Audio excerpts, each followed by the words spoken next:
He wakes up at 5 a.m. His day is meticulously planned: a cold shower, meditation, a motivational podcast on the way to the office.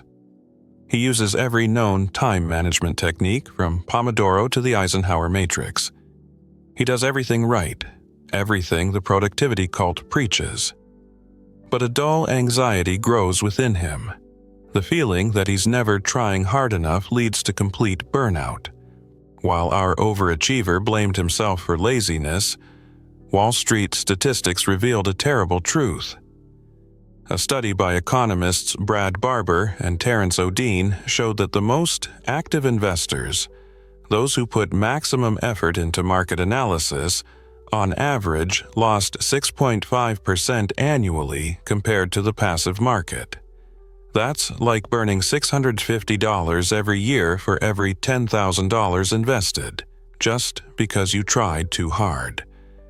The effort equals results paradigm is broken.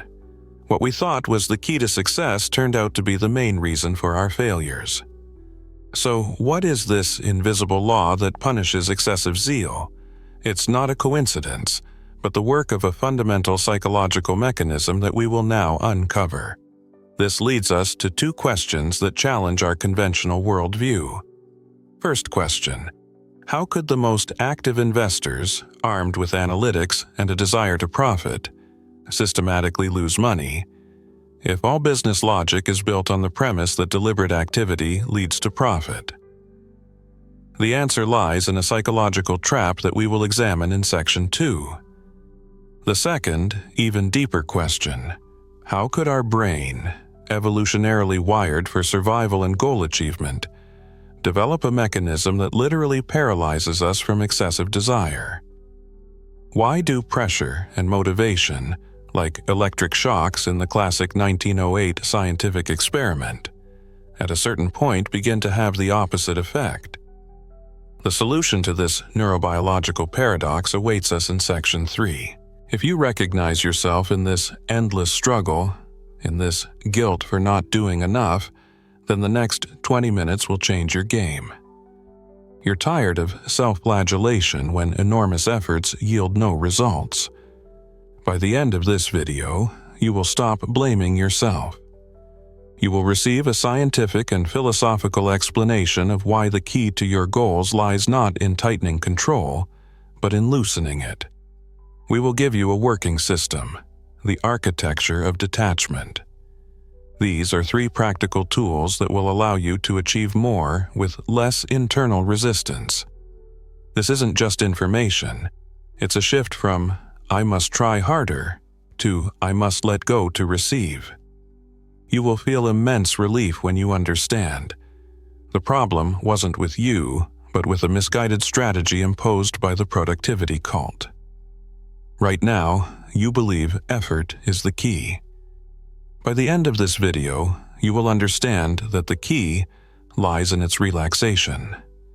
So you know exactly where and what insights await you. Here's our roadmap to your liberation. Marker 1. In 4 minutes, we will expose the trap of excessive potential. You will see the neurobiological mechanism that causes your brain to sabotage your strongest desires. Marker 2. In 10 minutes, you will receive the practical architecture of detachment.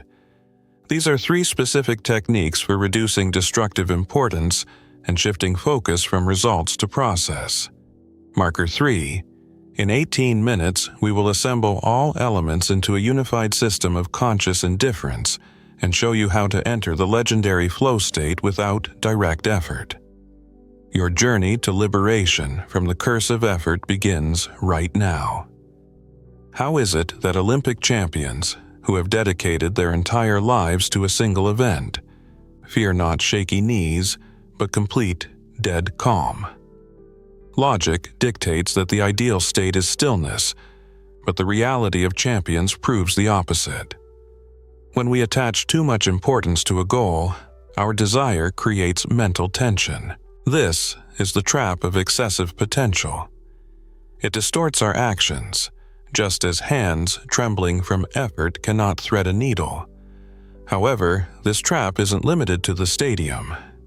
The Wall Street figures, where investors lost 6.5% annually, prove that this principle scales from muscle control to multi-million-dollar decisions. The more important a presentation is to you, the higher the chance of failure due to self-sabotage.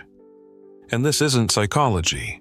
It's the physics of the brain, where pressure changes neuron chemistry and leads us directly to the law of reverse effort, a fact that breaks logic. The philosopher Alan Watts claimed in the mid-20th century that the harder you try to achieve something, the further away it gets. Why is trying to grasp water in your fist the surest way to lose it?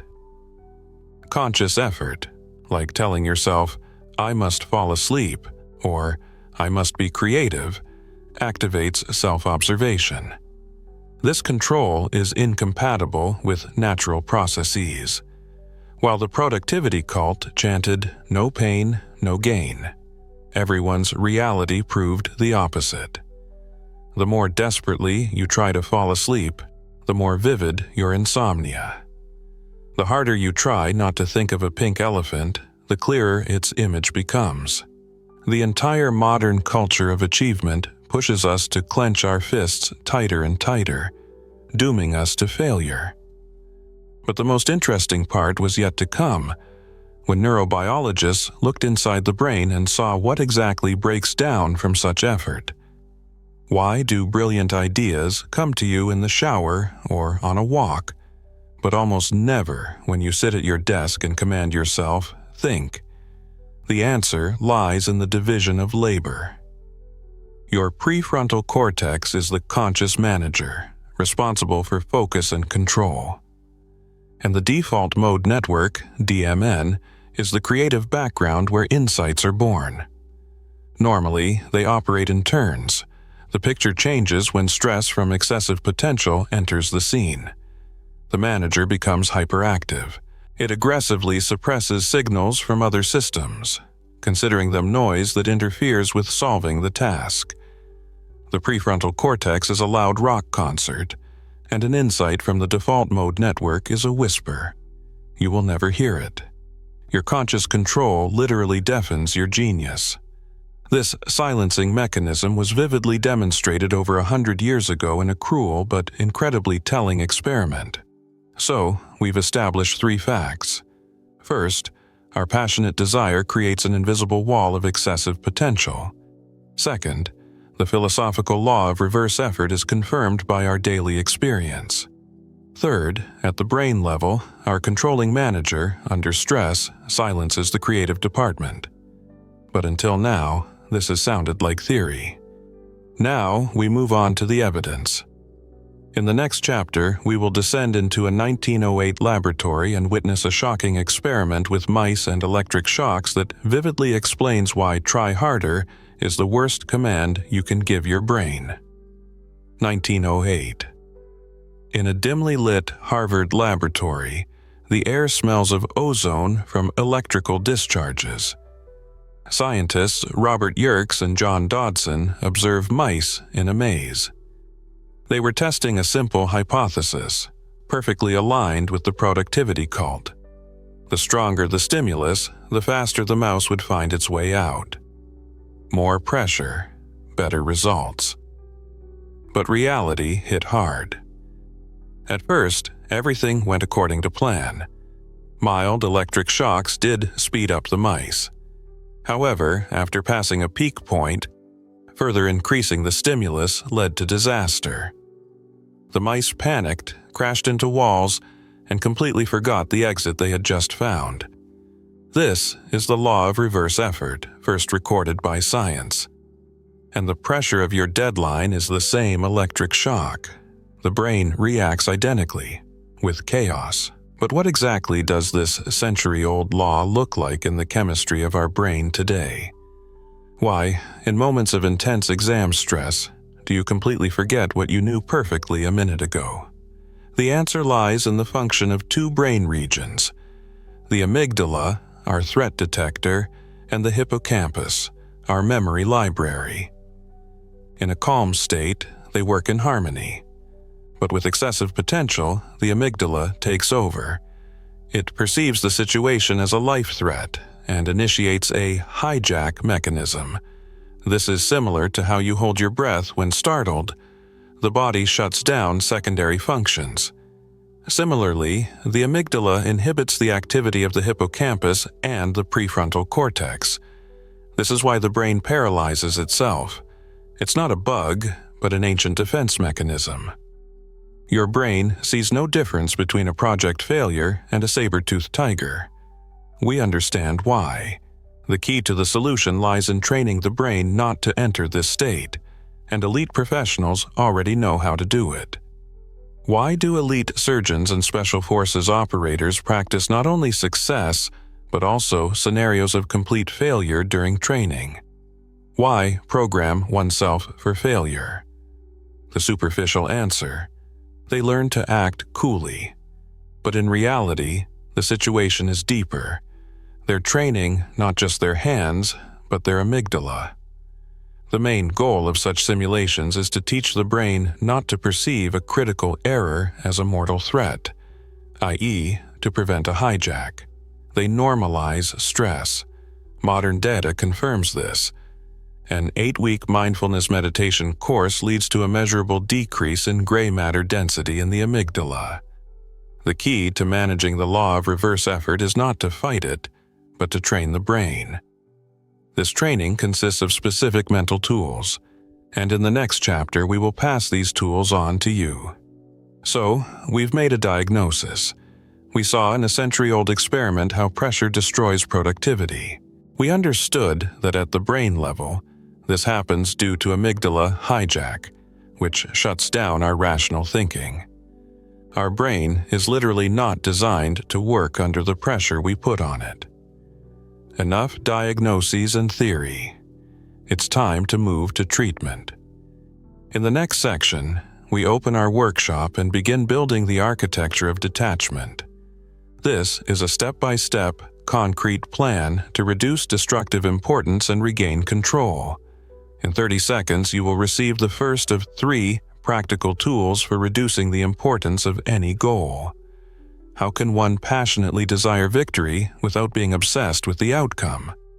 This sounds like a contradiction, but it holds the first tool of our architecture. It's called shifting focus from the prize to the game.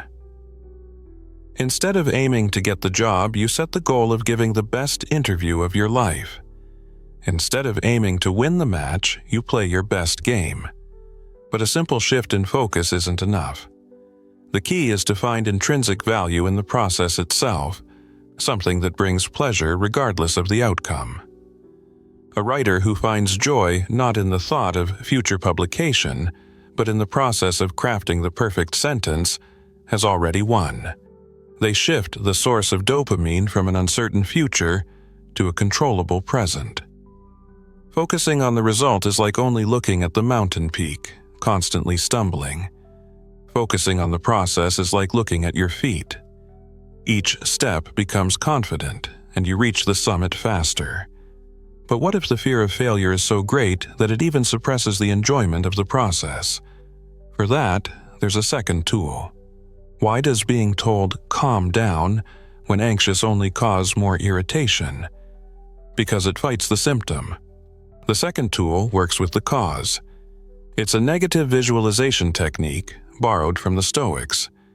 Instead of imagining success, you sit down and dispassionately, in detail, visualize the worst-case scenario. What if you fail the project? Don't get the job? The goal of this technique isn't to scare yourself. Its purpose lies in the next step. After visualizing failure, you ask, "What exactly will I do if this happens?" This shifts irrational fear from the amygdala to the prefrontal cortex, into the planning region.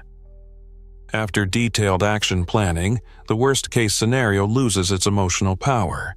The brain receives the signal, "Even if this happens, I'll cope." It's like getting vaccinated against fear. We've immunized ourselves against failure. Now, let's create conditions for maximum concentration using the third tool. Name one activity you engage in where you completely lose track of time.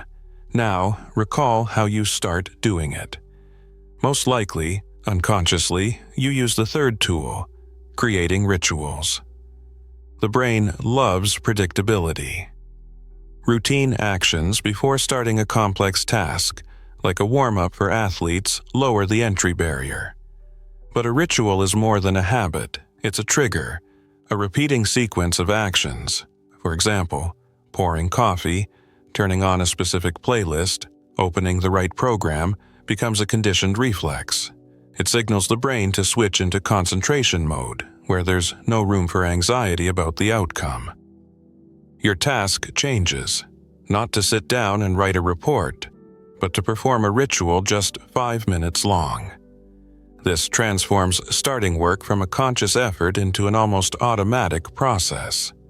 These 3 tools prepare the ground for the highest state of productivity, known as flow. So, now we have 3 powerful tools in our arsenal. First, focus on the process redirects our attention.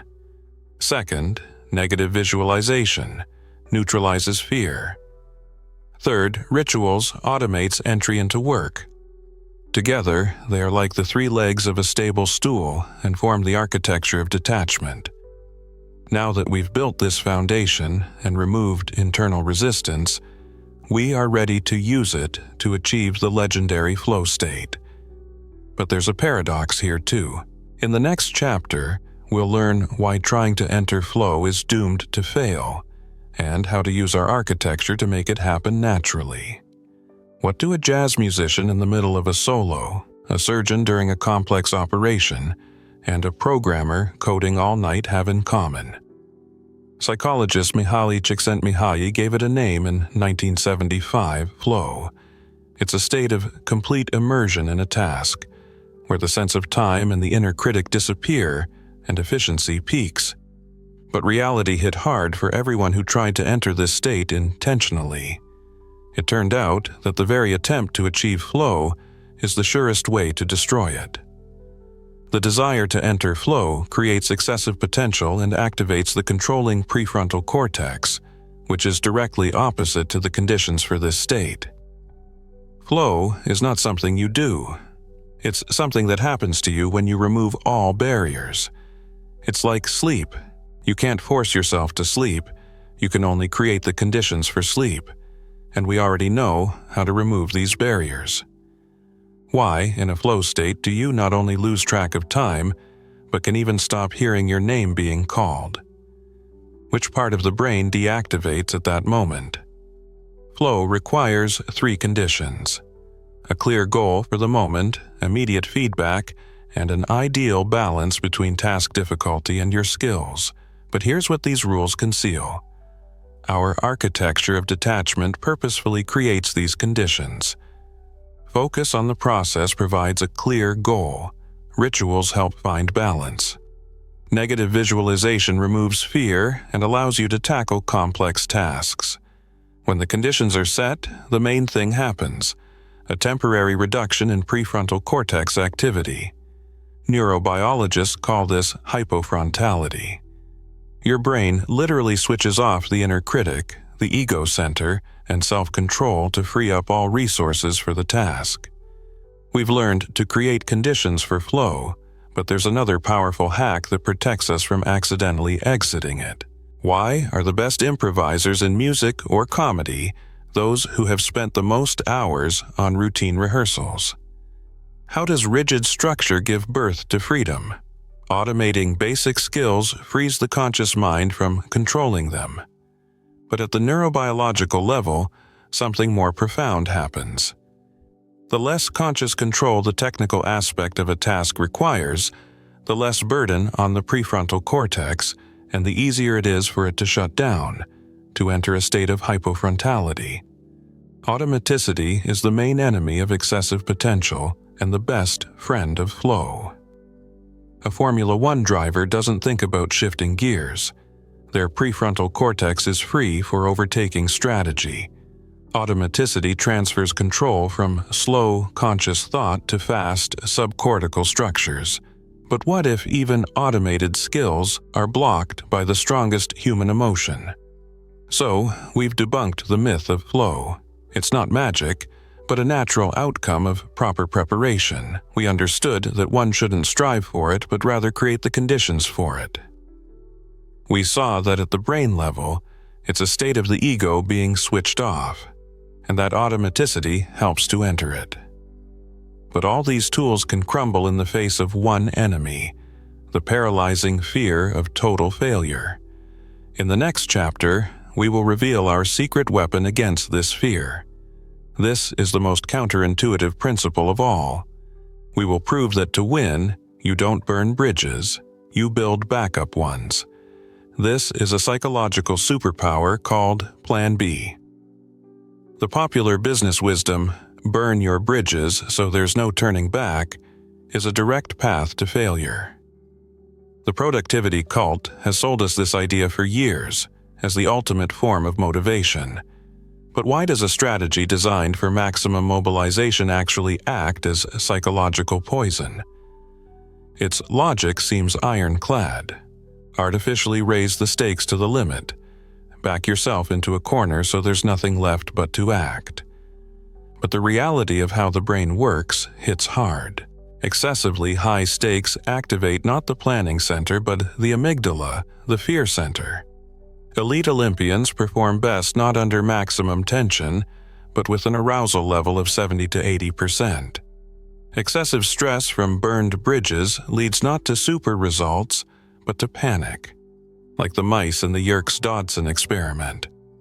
By burning your bridges, you don't cut off your retreat. You set your own brain on fire, paralyzing it with fear. The true strategy of strength lies in a completely opposite approach. How can the thought of a backup option help you execute your main plan better? Common sense suggests it should relax you and reduce motivation. The power of Plan B is that it acts as emotional insurance. Its presence reduces the critical importance and excessive potential of the main goal. However, it's not just about calmness, but about switching the brain's operating mode. Plan B sends a signal to the subconscious. Failure on path A is not an existential catastrophe, but a transition to another interesting scenario. This signal deactivates the amygdala. A job candidate without a backup option is tense and constrained. One who has another offer is relaxed, confident, and paradoxically becomes a far more desirable candidate. But there's a fine line here. An incorrectly designed Plan B transforms from insurance into a temptation to give up at the first difficulty. On one side of the scale, a saving Plan B. On the other, insidious self-sabotage. How not to confuse one with the other? There are two ironclad rules. Rule 1. Plan B must be developed in advance, in a calm and rational state.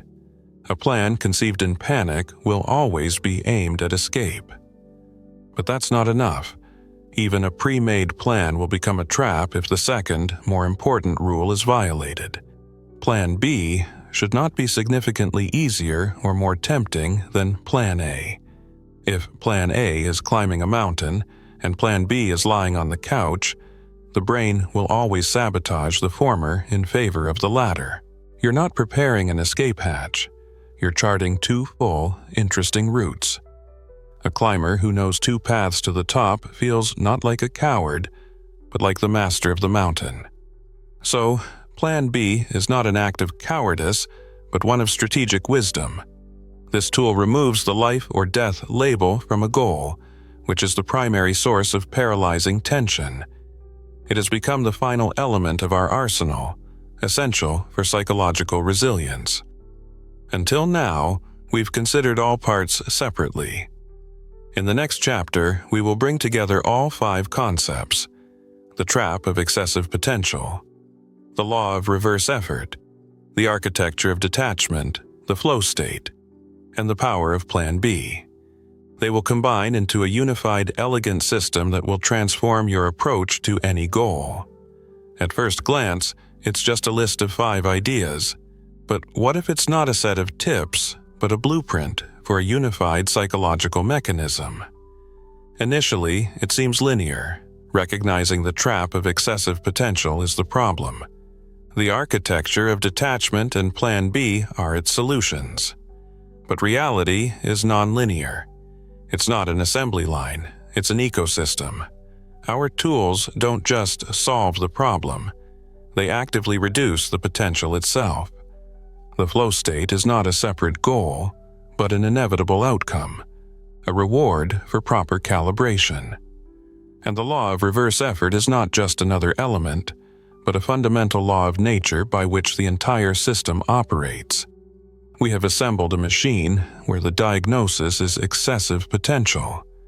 The treatment is the architecture and Plan B. The result is flow, and all of it is driven by the law of reverse effort. Now, let's see how it works using the example of the person we started with. We left our overachiever at the point of burnout. How does he act now?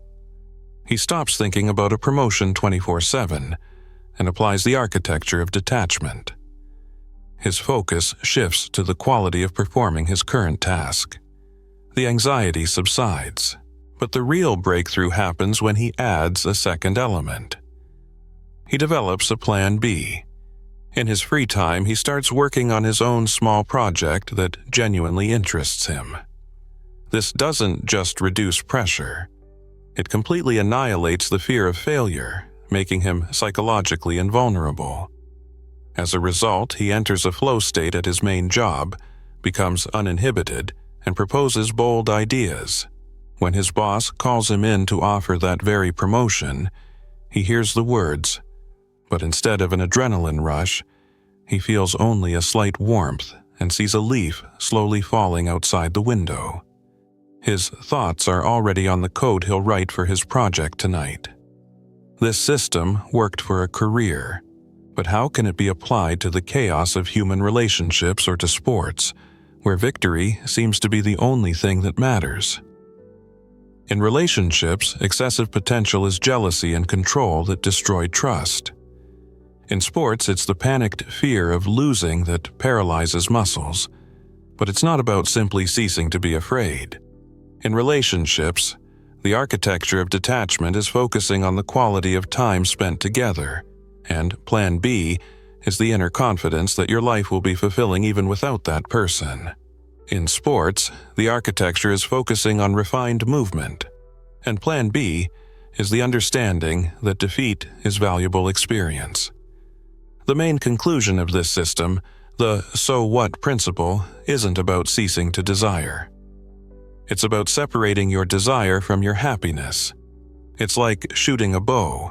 Once you release the string, the arrow flies straight to its target. We started with an insoluble paradox.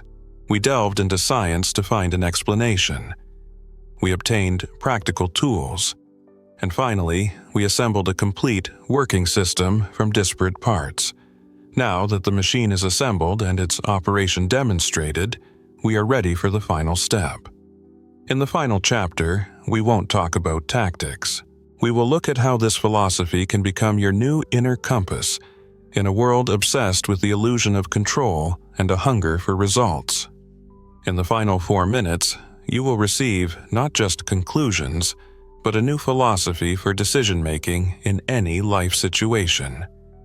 Recall the feeling you might have started with: a dull anxiety, burnout from endless effort, the weight of self-criticism. This is a state of perpetual struggle with reality. Now, contrast that with your new understanding. Where there was struggle, now there is knowledge of the law of reverse effort. Where there was tension, now there are the tools of the architecture of detachment. Where there was irrational fear, now there is the psychological insurance of Plan B. This is not just new knowledge, but a new emotional experience. It's a fundamental shift from the paradigm of "I must try harder" to "I must let go more wisely." It's like stopping fighting gravity by trying to jump and stay in the air, and instead learning to use it to move across the ground easily and confidently. Do you feel this shift from tension to relief right now? Inside each of us operate 2 mental programs, 2 paths. The first is imposed by society but leads to a dead end. It sounds like this. Blind desire generates deadly tension, which inevitably leads to paralysis. But there is also a second constructive chain. Wise detachment creates healing relaxation, which opens the door to flow and, consequently, delivers results. According to the American Psychological Association, up to 77% of all doctor visits are for conditions aggravated by chronic stress. This is the physical cost of living by the first destructive chain. This is not a set of tricks, but a fundamental law of psychological functioning, confirmed by everything from Stoicism to neurobiology. And now you have a conscious choice. The choice is yours: to live in a world where you have to break down walls, or in a world where doors open for you. The philosopher Alan Watts, who introduced Eastern wisdom to the Western world in the 1960s, provided the key to this new state. He said, "Life is not a problem to be solved, nor a battle to be won. Life is more like music or a dance." The meaning of a dance is not to rush to a certain spot on the floor, but in the movement itself. Similarly, in life, the "so what" principle allows you to shift focus from the end point, the result, to the beauty and quality of the process itself. Conscious indifference is not apathy, nor a rejection of desires. It is the deepest form of love for life and engagement with it, free from fear of the future and attachment to a specific outcome. This is life beyond control. There's one last step to solidify this discovery. The journey has been long and filled with counterintuitive ideas. Now, a final question for you. What, for you personally, was a bigger and more shocking discovery? That the strength of your desire can be destructive, or that having a well-thought-out plan B can be so constructive? No need to write a long comment. Just write one word that describes your main insight: desire or plan B. And let's see which of these ideas shifted more worldviews today. Thank you for your time and for this intellectual journey. Live in flow.